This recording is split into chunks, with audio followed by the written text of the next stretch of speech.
News मकरांत Jharkhand Gopal Sharma. मैं अभी बताते चलूँ कि गुड्डा पावर प्लांट, गुड्डा अडानी पावर प्लांट में अभी युवाओं की भर्ती को लेकर या यूँ कहे कि भर्ती को लेकर विवाद चल रहा है।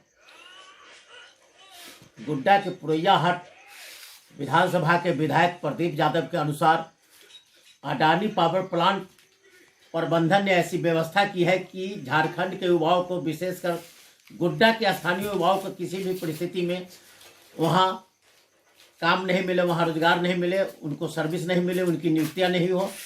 कंपनी का ऐसा प्रयास है कि किसी भी स्थिति में बाहरी लोगों की नियुक्ति की जाए। कंपनी ऐसे ऐसे शर्त रखी है, ऐसे ऐसे नियुक्तियों के शर्त रखी है कि चाह कर भी स्थानीय युवाओं से पूरा नहीं कर सकते हैं। स्थानीय युवा पूरा नहीं करेंगे और कंपनी की मंशा है कि बाहरी लोगों को लेकर कंपनियों में भर्ती किया जाए। ऐसी स्थिति में झारखंड सरकार द्वारा स्थानीय युवाओं को 75% लोगों को किसी भी कंपनी में नौकरी देने की ली गई प्रस्ताव, सरकार के स्वीकृत प्रस्ताव या सरकार के नियम का भी कंपनी उल्लंघन कर रही है।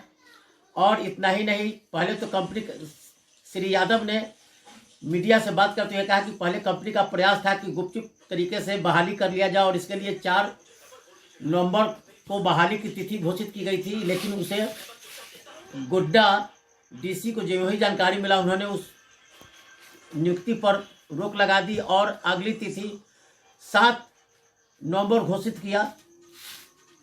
उन्होंने कहा कि ऐसे कंपनी का जो कुंठित प्रयास है, उस प्रयास पर रोक लगना चाहिए और स्थानीय युवाओं को उक्त कंपनी में ही नहीं, यहाँ लगने वाले जितनी भी कंपनी हो उसमें स्थानीय युवाओं को प्राथमिकता के आधार पर नियुक्ति की जाए। उन्होंने क्या कहा, आइए सुनते हैं उन्हीं से। न्यूज मकरांत का स्पेशल रिपोर्ट। झारखंड सरकार ने, जो आदरणीय हेमंत जी के नेतृत्व में सरकार कांग्रेस जेएमएम आरजेडी गठबंधन की चल रही है, झारखंडी नौजवानों के हित में स्थानीय नौजवानों की नियुक्ति निजी कंपनियों में हो, इस हेतु एक कानून सरकार ने बनाई और वह कानून है कि 75% स्थानीय लोगों को लेना होगा। इसके बावजूद भी राज्य की निजी कंपनियां नियुक्ति में ढील छील बरत रही है और यह गोड्डा जिले को भी देखने को मिला। गोड्डा जिले की 2 बड़ी कंपनी जिसमें सैकड़ों नौजवान की नियुक्ति हो सकती है, ECL, Adani power limited Godda, और ये दायित्व स्थानीय उपायुक्त को है।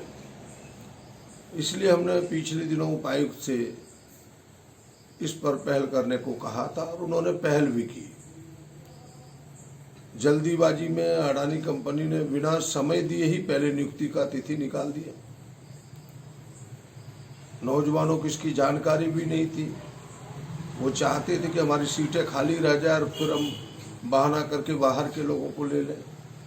जब उपायुक्त के संज्ञान में बात आई तो फिर उपायुक्त ने पहल करके दूसरी तिथि कंपनी को नियुक्ति का निकालने को कहा और फिर नियुक्ति की जो तिथि कंपनी ने निकाली, जो शर्तें उसमें रखी है, वो इतने कठोर हैं। उन शर्तों के आधार पर गोड्डा के 5% नौजवान भी उस नियुक्ति में नहीं आए। और उस कानून में एक बात ये अंकित है, लिखित है कि यदि तकनीकी रूप से दक्ष लोग, जिन अर्हता का कंपनी को आवश्यकता है, अगर उसके ना मिले तो फिर बाहर के लोगों को ले सकता है। हमें लगता है कंपनी ने जानबूझ के इतने कठोर शर्त कि 5 वर्षों के अनुभव की बात रख दी है नियुक्ति में। ऐसे नियुक्ति करने वाले, भर्ती होने वाले छात्र, नौजवान यहाँ बहुत कम मिलेंगे, जिस कारण नौजवानों में आक्रोश और कंपनी फिर से बहाना बना करके बाहर के लोगों का दरवाजा खोलेगी। इसीलिए फिर से हमने उपायुक्त को पत्र लिखा है। कंपनी के, अडानी कंपनी के जो इनके जीएम है, उनको भी हमने पत्र लिखा है कि भाई इन शर्तों में आप ढील दें, आप नियुक्ति ले, यहाँ के नौजवानों का इंटर्नशिप यहीं कराएं। आपकी दायित्व बनता है, धुआं काय का